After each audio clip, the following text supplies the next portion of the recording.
नमस्कार. स्वागत तुमचं न्यूज लॉन्चर मराठीवर. मी अशोक वानखडे. देशात राज्यघटना आहे का? हा प्रश्न आहे.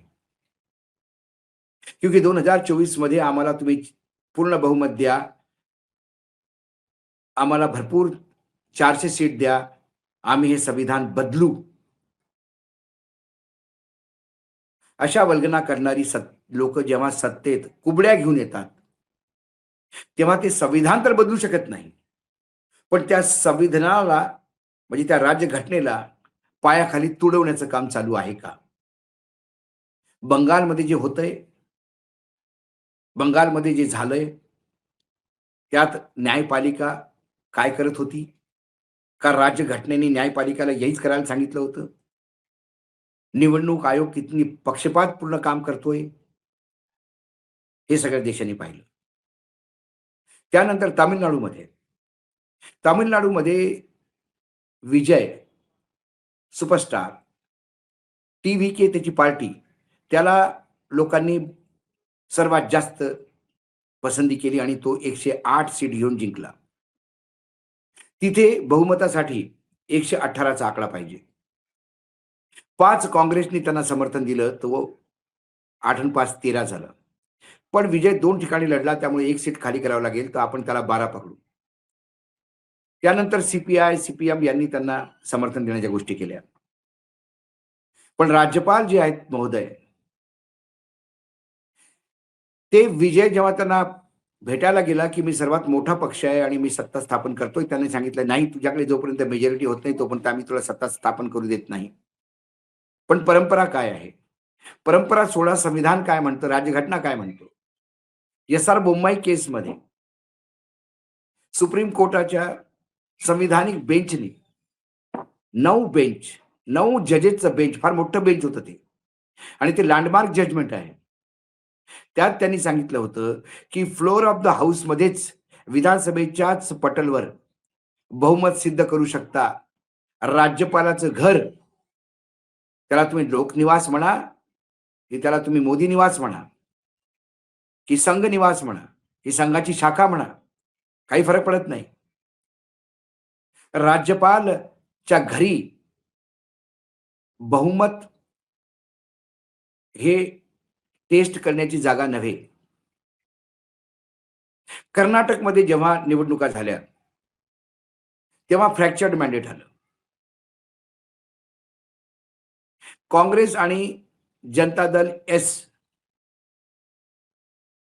देवगौडाच्या पार्टीनी, दोघांनी मिळून सरकार बनवण्याचं ठरवलं आणि राज्यपालांकडे गेले, की आमच्याकडे आकडा पूर्ण आहे, ही आमची लिस्ट, आम्हाला सरकार बनवायला बोलवा. पण गव्हर्नरनी सांगितलं, मी ते करू शकत नाही. सर्वात मोठी पार्टी भाजप आहे, त्यामुळे मी त्याला पहिली चान्स देणार. आणि त्यावेळेला त्यांनी येदुरप्पाला मुख्यमंत्रीची शपथ दिली. 3 दिवसात ते सरकार पडलं आणि मग देवगौडाचा मुलगा मुख्यमंत्री झाला आणि मग ते सरकार राहिलं. पंतप्रधान नरेंद्र मोदी हे फक्त 240 लोकसभा सीटमध्ये जिंकले बीजेपी. पण त्यांना सरकार, त्यांच्याकडे पूर्णपणे बहुमताचा आकडा नसताना, आणि मोदींनी तर संसदीय मंडळाकडनं, म्हणजे जे संसदीय दल आहे त्याची मीटिंगही नाही झाली. भाजपाच्या संसदीय दलाची मीटिंग नाही झाली, त्यांनी त्याला नेता नाही निवडला, पण ते स्वतःच गेले राष्ट्रपतीकडे आणि राष्ट्रपतींनी त्याला न्योता दिला मग सरकार बनवण्याचा. आणि मग त्यांनी एनडीएची मोठी मीटिंग बोलावून त्यात स्वतःला नेता घोषित करून घेतलं. वेगळी परंपरा. पण इथे विजयला सारखं सांगण्यात येतं, की जोपर्यंत 218चा आकडा होणार नाही, आम्ही तुम्हाला घेणार नाही, शपथ घेऊ देणार नाही.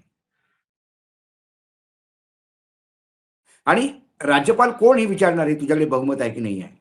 सर्वात मोठी पार्टी आहे, तू सरकार बनव. आणि हे तामिळनाडूमध्ये पहिल्यांदा घडलं.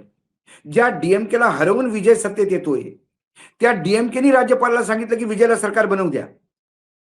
डीएमके सोबत जे 4 पक्ष आहेत, त्यांनी सगळ्यांनी गव्हर्नरला सांगितलं, की तुम्ही विजयकडे लोकांनी आशीर्वाद दिलेला आहे, विजयला लोकांनी सत्ता दिलेली आहे, तर विजयचा तुम्ही हे करू द्या. पण राज्यपाल अशी का करतात? राज्यपालांना वाट पाहायची आहे. कारण विजयकडे फक्त 10 सीट्स कमी आहेत आणि त्या 10 सीट्स होत आहेत. सीपीआयचे 2, सीपीएमचे 2, बीजेपीचे 5, पीएम तिथे एक पुन्हा पीएमके म्हणून पार्टी आहे त्याचे 2, मुस्लिम लीगचे 2. हे सगळी लोकं घेऊन त्याचा नंबर पूर्ण होतो, पण त्यांना वाटतं नाही. कारण ए-आय-ए-डी-एम-केनी त्याला ऑफर केली, की तुम्ही आम्हाला बोलवा. या छोट्या-छोट्या दलांना एकत्र करण्यापेक्षा आपण आणि दोघं मिळून 155 होतील, तुम्ही आम्हाला सत्तेत घ्या. आणि विजयनी सांगितलं, की एन सोबत असलेल्या कुठल्याही घटक दलासोबत मी जाणार नाही. पेच तो आहे. भारतीय जनता पार्टीचा फक्त एक आमदार आहे तमिळनाडूमध्ये, पण एका आमदाराच्या भरोश्यावर सरकार बनवण्याचं स्वप्न राज्यपालाच्या द्वारे राज्यघटनेला पायाखाली तुडवून भाजपा पाहते. कोणी कोणाला काही घेणं-देणं नाही. आणि या सगळ्याला न्यायपालिकाची संमती असायलाच हवी. नाहीतर एवढं धारिष्ट त्याला माहिती आहे, उद्या जर विजय सुप्रीम कोर्टात गेला, तर सुप्रीम कोर्ट म्हणेल, "ही फार वेगळी आता केस आमच्या समोर आलेली आहे." त्यामुळे मागच्या वेळेला 9 लोकांचं बेंच होतं. यावेळेला आम्ही ते 11 लोकांचं बेंच स्थापित करू. आणि 11 जजेसचं एक संविधानिक बेंच होईल आणि त्याच्यात मग महिनोमहिने ही केस चालेल. जशी महाराष्ट्राच्या अजूनही शिवसेनेची केस चालूच आहे. आणि तोपर्यंत राष्ट्रपती शासन लागू करतील. आणि तामिळनाडूमध्ये राज्य करण्याचं जे स्वप्न आहे, ते राष्ट्रपती शासनाच्याद्वारे ते करतील. पण ते तामिळनाडू आहे. प्रत्येक राज्याची ती तासीर वेगळी असते. बंगालमध्ये रिटॅलिएशन होतं, हिंसा होते. मणिपूर जळतंय, बंगाल जळतंय आणि आता तामिळनाडू जळायला सुरुवात होईल का? कारण तिथे व्यक्तिपूजक भयानक आहे. असंच ते राज्य आहे जिथे मुख्यमंत्रीचा मृत्यू झाला, तर लोकं स्वतःचा जीव देतात. त्याच्यासोबतच आम्ही जाऊ म्हणून. तिथे जर उद्या रस्त्यावर उतरली, तर तो सुद्धा प्रदेश जाळायला लागेल. पण दिल्लीश्वराला मणिपूर जळतोय काय, बंगाल जळतोय काय, तामिळनाडू जळतोय काय, त्याचा काही फरक पडत नाही. कारण सत्तेचं मक्खन, सत्तेचं लोणी चाखणं हाच एक उद्देश आहे. हू केअर्स फॉर द स्टेट? जो संघीय ढाचा आहे आपल्याकडे, त्याचं कोण चिंता करतंय? आम्ही सत्तेत येणार. आमचा एक आमदार जरी आला, तरी आम्ही सत्तेत येणार. तुम्हाला जे करायचं ते करा. त्यामुळे बाबासाहेब आंबेडकरांच्या अध्यक्षतेखाली बनलेल्या या राज्यघटनेच्या कसं पायदळी तुडवलं जातं आणि आता तर सर्वांच्या समोर दादागिरीनी सांगून तुडवलं जातं, की हां, आम्ही करतोय, तुम्हाला जे करायचं ते कर. कारण हे याच्यासाठी होऊ शकतं, कारण त्या राज्यघटनेचा जो रक्षक आहे, न्यायदेवता, तो धृतराष्ट्र बनलेला आहे आणि त्याला दिल्लीमध्ये दिसणाऱ्या दुर्योधनाला मदत करणं हे त्याचं कर्तव्य समजतोय. आज न्यूज लॉन्चर मराठीमध्ये एवढंच. पुन्हा येतो काही विषयासोबत. तुम्ही नमस्कार. पाहत रहा न्यूज लॉन्चर मराठी.